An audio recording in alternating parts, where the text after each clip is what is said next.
from lowland to higher ground where they will not suffer that. But my question is this: is there no way we can also push in that effect without even it affecting these people? Can we expand our river basin through Benue and make sure we like create another space for this water? Because or we tell people that are dwelling in this environment that they should vacate it or they should relocate over time. They were also report that there was an agreement with Cameroon that Nigeria will also build its own dam, so that when Cameroon is also opening up his dam, we also open our own to absorb some of these rains coming in. Now Nigeria has not been able to keep to part of his bargain over the years. So what is actually happening? Is it all about rhetoric every year? We still keep having the same casualties when floods come, and of course it's the same platitude from the part of on the part of government. I was listening to the Minister of Environment today, Isiaka, and he was saying, Dr. Isaac, and he was saying that it is not even part of the ministry area, that it's part of the Ministry of Water Resources. No, I was shocked that how can such be under water resources? That could be under misfit. But the question is that what does it take us to build that? Perhaps we need this water. If you look at most of our electricity is hydro. So because it's hydro, we can always convert it. But the thing is, successive governments has failed to really tackle this problem. And even state, that's my issue with state. Now, it's going to affect about 12 states. These states will always go seeking for money from government. Yes. And they will never think of their people, their community. I expect every state government to go to federal government and say, federal government, we cannot continue to provide palliative for people that suffer this water problem from Lagdo Dam. Let us construct our own dam. Federal government should budget for it and construct it. So my question is that all these states, do they have way of making money from this every year? That they will not go and say, let's be lasting solution that will solve this problem of water every time. I just imagine and put myself in the shoe of those people that suffer the flood every time. So they are not telling them that pack your belongings, move out of this low ground, move to higher ground. So they will now return back. So and many of these living close to this water line, it's not that obviously they are just people that that actually are not empowered. So you are looking at how are they going to get money to move?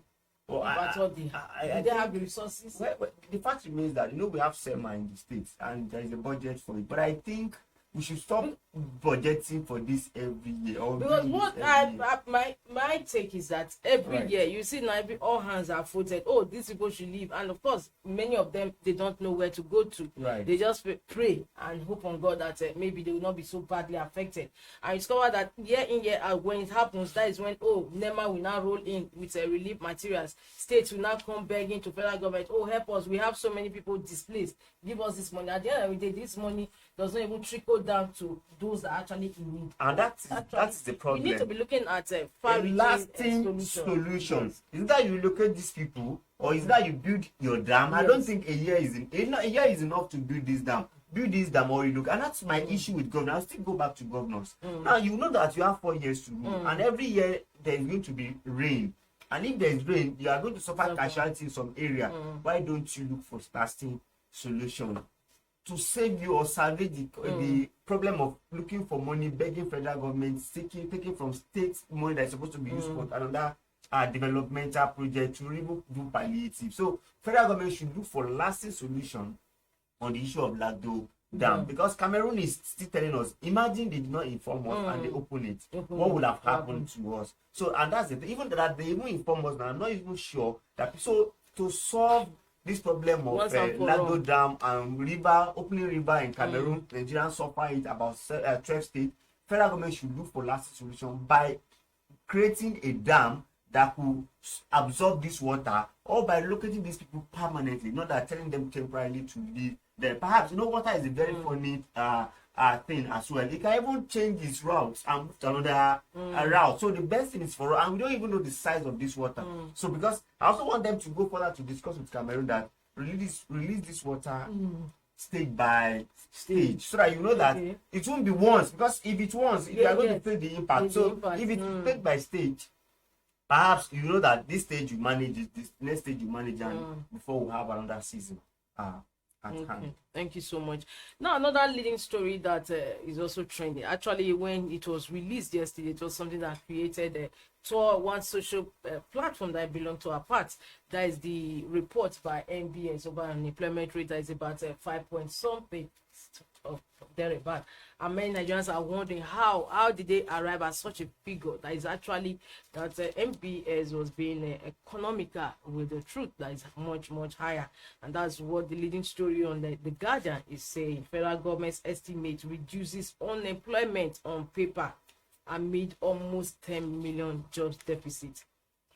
Well, I think for me it's a misfit for the federal government. And the NBS even said that about 70% of unemployed got jobs within the year, and people were asking, no, who gave these people the jobs? Did you create jobs for them? I have to analyze their reports. I recall last year it was India that challenges them on the way they present, that they should follow the ILO and whatnot. But the fact is that I think that model or that methodology fits in for Western countries who are developed countries that are close to full employment, not like Nigeria. Because first and foremost, how can you say it's only 5.1 Nigeria that are unemployed, where we know practically that about almost half of Nigerians are quite unemployed. Another where I even thought the model is that the model says that if you work 1 hour in a day, in a week, it means you are employed. So tell me in the world, even in US or in UK, that globally that they even pay per hour, where 1 hour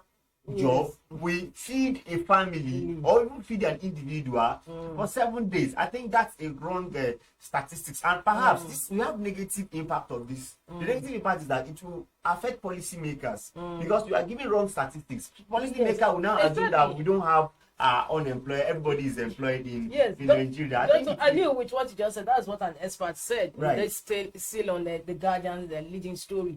He said it's irrational for unemployment to drop from 33.33% to 4.1% with GDP growth of 1.9%. I think we must not take everything from international hook, line, and sinker. Because if you keep on taking it, this thing doesn't fit in for the NBS is the Nigerian Bureau. Right, they are trying to take ILO standard, and they also have an erroneous. That's why you say that you profit. They also said that unemployment start for 15 years in Nigeria. Where will 15 years even work? And they also said it stop at 64. They forgot that even a professor can still work up to 70. So these things are not captured. So that really faults that their methodology. I think Nigerians should start looking things from their own perspective, or Africa, because I don't think there's anywhere this methodology can fit in for Africa. And for me, I think the National Assembly should also come in here, because you know why? They that are developing laws for Nigeria, it will affect their policy making, it will affect government, it will affect local government, it will affect every area of planning of for Nigeria. It is quite clear that let's look at the issue of fuel subsidy removal. It has laid a lot of people off their job, because I cannot be living in Suleja and be coming to Abuja. I trade off about 70,000 naira for transport, and my salary is 50,000. I rather stay at home and be begging people to survive. So a lot of level of unemployment. And in a political economics language, I want to say this, that this government is trying to play a kind of politics that shows that Nigeria is working, whereby the actual things are not done. If you tell the whole world that the unemployment in Nigeria is 4%, and there in Nigeria we know that we are almost 50% unemployed, it's quite clear. It is. So it's a wrong presentation. Just like what you said, there was a staff that said he took because his car was in Zuba, outskirts of Capital Territory. So his car was there, as he took a public transport to go there. So he boarded with laborers at Metama Junction who were working, and they said no, because the fare now had increased about almost 1,000 naira, and they said they get just virtually 3,000 a day, and that they will eat. Yes. And they said right there and then they told him that they had no choice but to relocate. Back to the north, that they cannot, it's not sustainable. The work of medicine pay you 3,500. Yes, so if you pay up 3,000, let's even say you go to Zuba, let's even use Suleja as a critical 1,200, because Zuba is 1,000. So you use 1,000 to come 1,2 to go. That's Then 2,400. they will not eat. Then before you now eat, that means you cannot go within patching sum of 500 naira. So if you look at that, and he said right there and then they said they have no choice than to relocate they back have to. to Okay, can I? Zamfara also. Someone was saying that he's looking for a job in Abuja. It was in Kaduna. So I was now telling that how will you so? He was now telling that he cannot even. He has changed his mind from coming to Abuja because he will live in Kaduna Road and coming to Abuja. So how will he even survive? So there's unemployment and it's glaring. So federal government coming to say, or NDS rather, coming to bring ILO standard and giving us wrong presentation of results is a misfit and does not fit our economy and it's going to kill our policymaker and it won't help our policy going forward. It's true. That's what they said, that it will impact negatively on the economy. Right. Wow, thank you so much. Last conversation we were going to have is on Tinubu's outing yesterday. Are you sure you don't go to a doorman as well? I'm listening to it. Yesterday's acting with the NBA, and he said Nigeria cannot continue debt servicing with 90% of revenue. Same leading story on the nation. Now, is it all about rhetoric? So what can we do? We should be. You take the words out of my mouth. Solution. That rhetoric. Okay. Because for me, debt servicing is quite glaring. In fact, it's now more than 96%. You know why? Okay. Dollar was at 4 and something when we are looking at 96%. Now dollar is around 700, 800 now. So it simply means it's going to increase. So that means we are going to be paying with over 100% of what. So the fact now remains that I will agree with him as an economist. If they have good people that are good think tank, there's a lot of things they can do to this debt. One, they can do what's called debt buyback. Okay. They can reschedule. Yes, debt buyback is very easy. You engage another. Okay, if you are owing IMF, you can engage Paris Club. Paris Club buy up this debt so that we'll be paying you. They will now extend the period of the payment, and the payment might also offshoot increase a bit. So you can do debt buyback. You can also look at rescheduling of debt. You can go back to these lenders and negotiate with them. This is our status as of now. You could see there's a global problem. We want you to give us more moratorium. I think there's one moratorium already that said they will pay. So then you can use debt buyback. You can reschedule. You can ask for more moratorium to reduce your debt, and you can also, because I know the strength of this Tinubu government is to get money internally. You can see that they have removed subsidy, they have increased, they are trying to expand tax level, they have put mirrors, everything that they are putting money in, they are trying to withdraw from so as to get. So what he's saying in a nutshell is that he will not be borrowing money going forward and will have to manage the one. So I think they have to come and maybe the coordination minister of the finance will have to do something that is quite noble to really reduce that, because I'm sure you can negotiate your debts. But there were also reports that this money that they shared to states for palliatives, that it was also borrowed. How true is that? Well, I don't have a fact to that, but I think the money they gave to them is money gotten from subsidy removal. Okay. So I don't think they have borrowed money because they cannot borrow money. The only money they have borrowed so far now through they will say it's them that borrow. They will say it's NNPC. Exactly, African Bank. Or it's still federal government, because why will NNPC go and get approval from the president of the country to get that? So I think that's what we can say so far in terms of borrowing. But they can manage the debts. I assure you they can do that properly. Okay. So, but apart from increasing IGR, is there no other way that the government can actually, there are other ways. They can also sell assets. They can also sell assets. That's another thing. Assets are giving money to us. No, it does not matter. There are some assets that you can actually sell. It's not all assets that are positively yielding money. They can look at it, sit down very well, and sell out some assets. It can bring a lot of money too. So even they can do privatizations, and in privatization you also rake in more money. But the major one is increasing IG. Then also, our GDP is under issues. You can see that it came out, was it on Friday, that our GDP is down 2.51%. It has reduces, and that means we have lost out. And if you look at the GDP was only through service sector, which is consultancy and others. Agriculture reduces, doesn't even give us much, it's 1 point something. Then manufacturing, which is industry, also came down. So we are serious problem. So government must come back revive our MSME and support our manufacturing sector so that they can contribute to gross domestic product as expected. I think with that we can also generate more revenue. Thank you so much. Now, still on debt borrowing and borrowing debt profile, high profile. You mentioned the NNPC borrowing that $3 billion Afrexim Bank from Afrexim Bank. Yes. Now, when NNPC go public, what happens? That's the questions now. I know quite sure that federal government still have the highest highest share in it. But when they have gone public, I don't think they have to go in that route. Now you can see that what they did has yielded some results because you can see that the dollar is not because that's why I always tell people that our major problem is oil and gas. If our petroleum can be produced locally, we don't have issue with foreign exchange, and that's as just reflected, and that's why they have to go and borrow. But my question is, when that money finishes, what happens?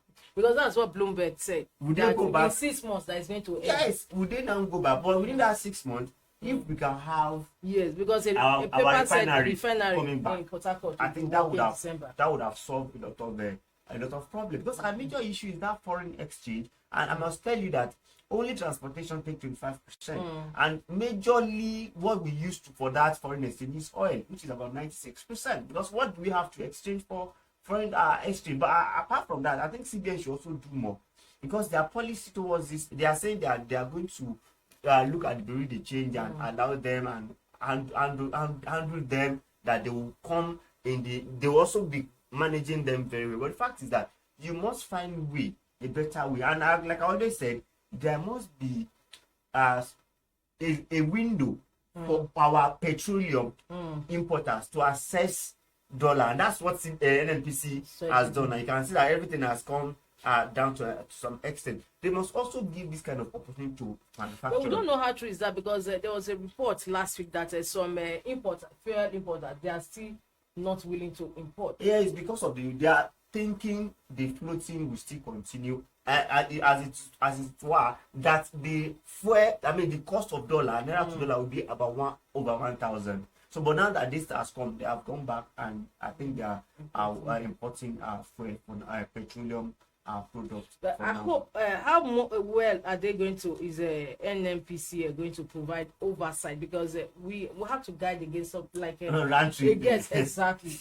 Talked about round tripping. Yes, I think the fact is that we need adequate monitoring, and let them not be an accomplice to it. That's another thing. Because if they don't provide a proper oversight, and that's what we start with a petroleum equalization fund, where people will go and collect the money and they would not do anything. You understand? So I think with proper oversight, not only National Assembly, even the legislature should do more by making sure they are on them. I think Tinubu has to be very, very active in this area. If there's no proper oversight, it's going to affect his government.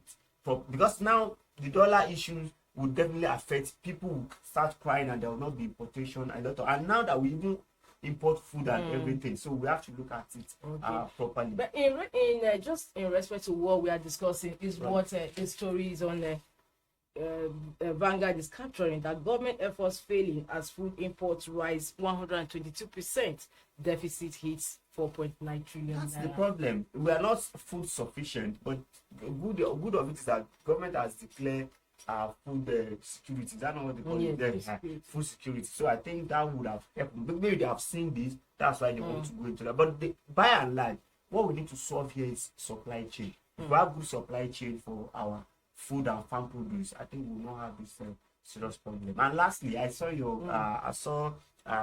Philip Shuaibu coming. It's pretty difficult for him, because that is where they are having issues. I agree that it's pretty difficult for him, because where he's coming from, they have a lot of positions already, so it's quite difficult. Apart that, where he's coming from is our former governor's area. So the Obaseki, the governor, said that no, we should also consider other zones. That's what I'm saying now. The minister is from his area. A lot of things are from. So I think so. For me, let the governor give him a fair contestant, let them contest primary and see how. That's why the governor with us is. And do you think it's because of the snub he got from Oshomole? Because Oshomole said, no, I will not accept you back. That's part of it.